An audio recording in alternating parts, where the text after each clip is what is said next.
नमस्कार दोस्तों, आपका इस वीडियो में हार्दिक स्वागत है। आज इस वीडियो में हम आपको बताने जा रहे हैं कि कैसे माता सती ने शिव भक्ति की और बंध गई शिव जी के प्रेम बंधन में। तो आइए बिना देर किए शुरू करें इस कथा को। आदिकाल की बात है, जब सृष्टि का संचालन देवताओं, ऋषियों और महाशक्तियों के संतुलन से हो रहा था।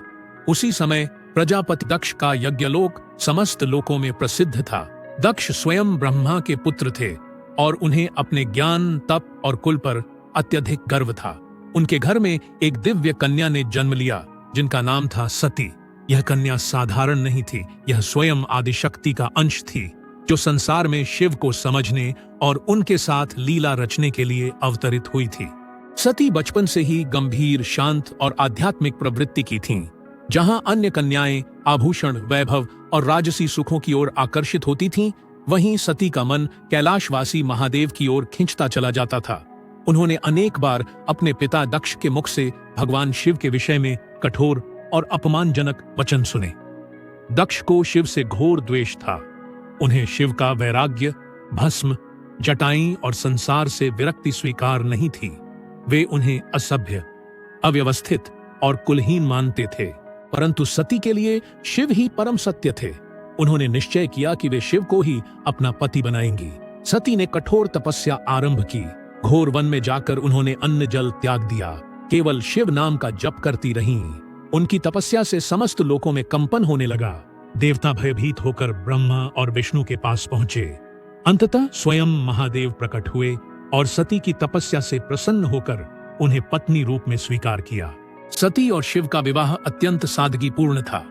न कोई राजसी ठाट, न वैभव, केवल प्रेम, तप और त्याग का बंधन। शिव सती को लेकर कैलाश पर्वत पर रहने लगे। सती वहां अत्यंत सुखी थीं, पर उनके मन के किसी कोने में पिता का व्यवहार एक पीड़ा बनकर रहता था। एक दिन प्रजापति दक्ष ने एक विशाल यज्ञ का आयोजन किया। उन्होंने समस्त देवताओं, ऋषियों और राजाओं को आमंत्रित किया, पर जानबूझकर शिव और सती को निमंत्रण नहीं भेजा। यह यज्ञ अहंकार का प्रतीक था, जिसमें दक्ष स्वयं को सर्वश्रेष्ठ सिद्ध करना चाहते थे।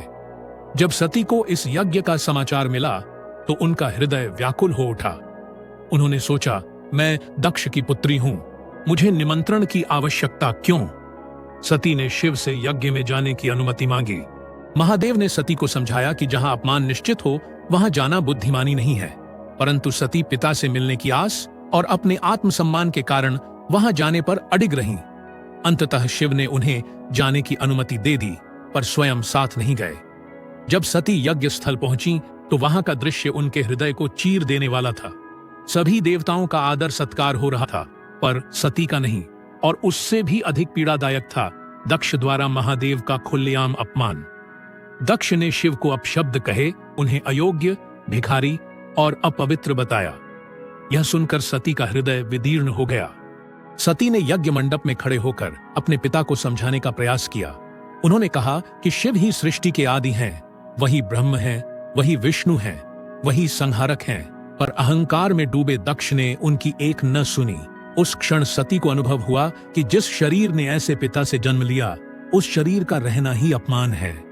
सती ने यज्ञ अग्नि की ओर दृष्टि की और अपने अंतर्मन में शिव का ध्यान किया।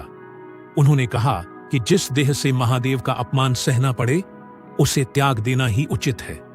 उसी क्षण योगाग्नि से उन्होंने अपने शरीर को भस्म कर दिया। यज्ञ स्थल में हाहाकार मच गया। देवता स्तब्ध रह गए, अग्नि शांत हो गई, पर सती का शरीर नहीं रहा। जब यह समाचार कैलाश पहुंचा तो समस्त सृष्टि कांप उठी। महादेव का क्रोध सीमाओं को लांघ गया। उनकी जटाएं खुल गईं, नेत्रों से प्रलय की अग्नि प्रकट हुई। उन्होंने अपने जटाओं से वीरभद्र और भद्रकाली को उत्पन्न किया और उन्हें दक्ष के यज्ञ का विनाश करने का आदेश दिया। वीरभद्र ने यज्ञ स्थल पहुंचकर सर्वनाश कर दिया। यज्ञ ध्वस्त हो गया, देवता पराजित हो गए और स्वयं दक्ष का सिर धड़ से अलग कर दिया गया। जब क्रोध शांत हुआ, तब देवताओं की प्रार्थना पर शिव ने दक्ष को बकरे का सिर देकर पुनर्जीवित किया, ताकि उसे अपने अहंकार का बोध हो सके। परंतु सती के वियोग में शिव का दुहक असहनीय था। उन्होंने सती के निर्जीव शरीर को उठाया और तांडव करने लगे। जहां जहां शिव के चरण पड़ते, वहां प्रलय होने लगती। सृष्टि के विनाश को रोकने के लिए भगवान विष्णु ने अपने सुदर्शन चक्र से सती के शरीर के टुकड़े किए। वे अंग पृथ्वी पर जहां जहां गिरे वहां शक्ति पीठों की स्थापना हुई। अंततः सती ने पार्वती रूप में पुनर्जन्म लिया ताकि शिव और शक्ति का मिलन पुनः हो सके। सती की कथा केवल त्याग और बलिदान की नहीं है, यह आत्मसम्मान, प्रेम और अहंकार के विनाश की कथा है। यह बताती है कि जहां अहंकार होता है वहां विनाश निश्चित है, और जहां शिव शक्ति का प्रेम होता है वहीं सृष्टि का कल्याण होता है। यह कथा आज भी मानव को यह सिखाती है कि सत्य, सम्मान और भक्ति के मार्ग पर चलने के लिए कभी कभी स्वयं को भी आहुति देनी पड़ती है। आपको वीडियो कैसी लगी कमेंट बॉक्स में जरूर बताएं। चैनल को सब्सक्राइब करें, वीडियो को लाइक करें। हर हर महादेव।